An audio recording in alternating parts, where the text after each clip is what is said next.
We have learned to compute averages and standard deviations, but now we will use the same information or same knowledge to make comparisons between groups. So we will use the same data set that we have used so far, that is the teaching evaluation data from University of Texas, comprising 463 courses. We are looking at the teaching evaluation, beauty, and age, and we're comparing the averages for these three variables for female instructor variables. So those who are females, their average teaching evaluation was 3.9 compared to those of men, 4.06.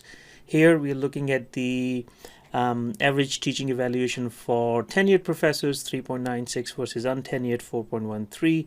The average age of untenured professors was 50.2 years, and that for tenured professors, 47.85 years. One thing that is very important in statistical analysis is to think about the question and to think about the population or sample that you are working with. We are computing averages across 463 courses, and we find the average age or beauty, but these are the attributes of instructors. We know from our data that there are 94 instructors who have collectively taught 463 courses. And we know that there are duplicates, that is the same instructor who has taught multiple courses.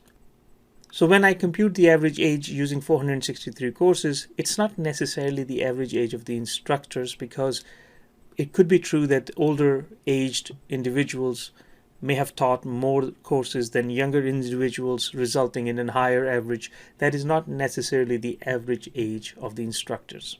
So to avoid this problem, we have to subset the data so that we remove the duplicates and have only one observation per individual instructor in the data set. So instead of 463 observations, we should have just 94 observations. Now let's look at the comparison. When we use 94 observations where no instructor is repeated in the data set, the average age or average beauty score is 0.25. When we look at the 463 courses, the average value is 0.11. Or let's compare the age. The average age using 94 observations for males is 49.4 and for females is 44.9.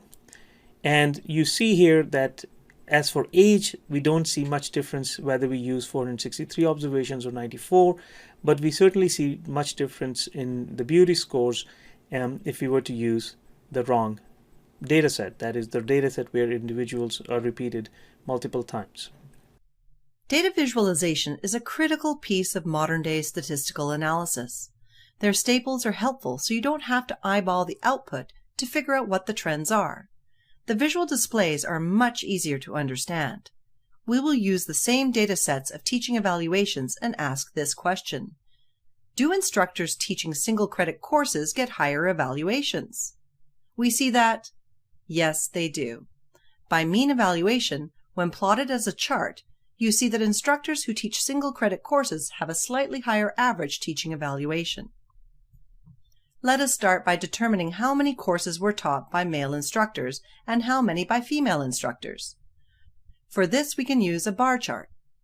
Notice that the information is complete from a statistical point of view in that we know how many courses were taught by males versus females, but we do not have some critical information from this chart as it relates to communication. Therefore, we can say this chart serves a statistical purpose, but it doesn't serve a communication purpose. Let me illustrate this with an example. Here you are looking at a street map. You can see the streets and the buildings and the highways, but you don't see the street names, and without street names, it is hard to determine where you are and in which direction you should be heading.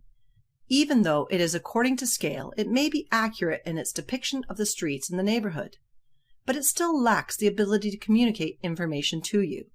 To add communication value to this map, you can simply add the street names. Let us apply the same philosophy to our graphic.